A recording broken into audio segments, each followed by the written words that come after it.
Hi, I'm Paula Gretziger, and this is Parentology.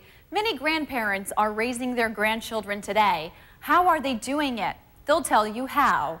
Also, do you scream at your children? I'll tell you what experts say about that. But first, let's meet Parentology's Parents of the Week.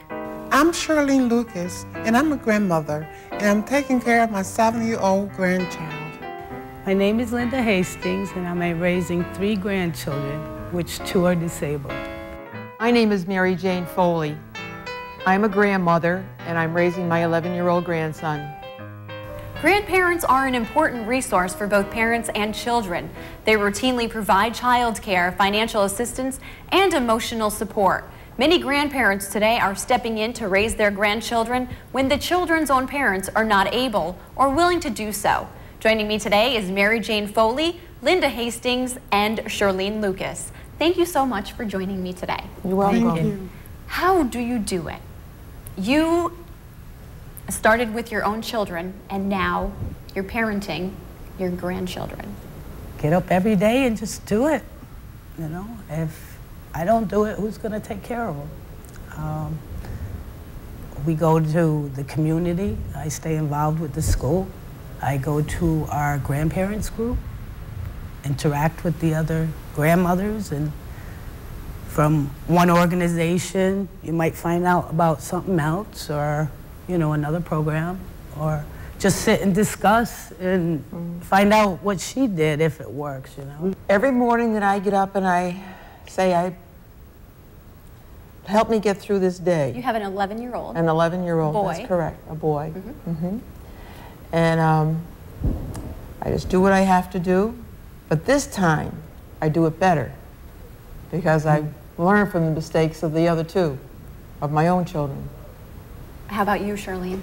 Well, once you find yourself in that position, you find that this is what you got to do, that you got this child, the parent is not kicking in, the parent is not there, so you got this child, and all of a sudden, your parenting instincts just kick in as if you even gave birth. And I wanted to do it. I wanted to be there for her. So you signed up for it? Yes. Yes. Yes, I did. And it's easy because the mothering instinct just kick in. Yes. All over again. All over again. And Linda, you're taking care of 3, and 2 of them are disabled. Yes. Is that? Yes, it can get crazy. There's days I want to run away, but I don't. I reach out and I get help in the community. I get respite. And that's where you find the support, by going to the kinship group. Kinship care program, yeah. And I keep myself involved. You keep I'm in the disabled sports. I'm a coach on the team. The kids go to the Boys and Girls Club. You know, you got to stay involved with the community and schooling. The school's been great, you know. Do you find it challenging? Now it's different than when you were a parent. Do you find it a lot more challenging now, or a lot easier compared to when you were a parent for the first time? Now, for me, it's both. It's challenging and it's sort of easy. What would you say was the challenging part? The challenging part is all of the new technology that came out. I mean, when my kids were coming up, they just had the boom box. Now they got all these handheld games. The iPod, the Xbox. Yes, and that's sort of challenging for me. Okay, and getting her to know that a lot of times these things are so expensive that she can always have them at the time that she want them. Okay. Eventually, we will get them. So just be patient, and eventually I can afford to get it for you. But that's a challenge. And how about you? And it works out. Because your grandson is 11? 11. Is that a challenge also for you? Yes, it is. He doesn't understand that at times that you can't afford it, and you just have to wait. Do you think some of the stuff that we have today is a little too much because Yes. you were a parent before, you did it without this stuff, Absolutely. and now? Yes, Absolutely, it's a lot that we can do Do you without. find that it gets in the way sometimes of parenting? Yes, it Yes. does. Yes, it does. Because they get those machines and they tune you out, and you call them to do something, and they won't respond. Yes. Was it difficult for you to adjust becoming now, you're supposed to be enjoying your retirement, enjoying time with yourselves, but now here you are, single grandmothers raising your grandchildren. I sort of like it because, like you said, I'm single. So she takes up a lot of my time. And she takes my mind off of the loneliness that I may experience if it was not for her, of not having a significant other. You know, I don't need one because she's my significant other. Okay. She's the baby in my life now. Was it a big transition? Was it difficult? Because Yes. now you have 2 disabled children Very as much well. so. In the beginning, I got the first 2, and then I got the third at 8 months old. And I was like, how am I going to do this? 3 kids.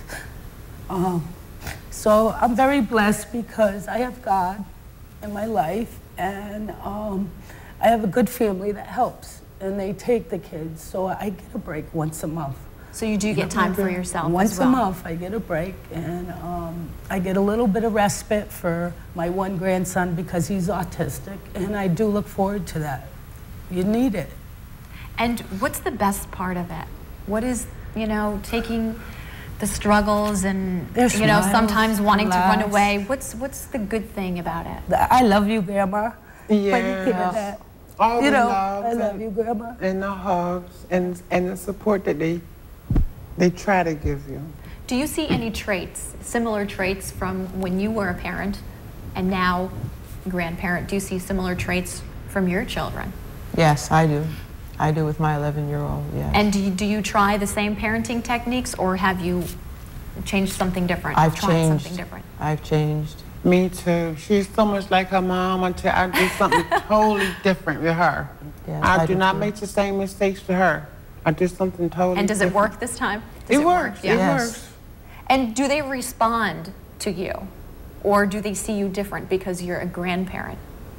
No, she responds. My baby responds to me. She doesn't act out because I'm just a grandma. I'm not her mom. Do they ever say to you, "You're not my mom, you're not my dad, you're my grandmother"? No. No. I really admire what you do, and I would like to ask you, what advice can you give to young parents watching the show today?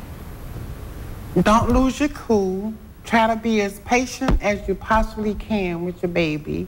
Make it a habit of not raising your voice. I can tell you because I had the experience of raising my voice, and it really doesn't help.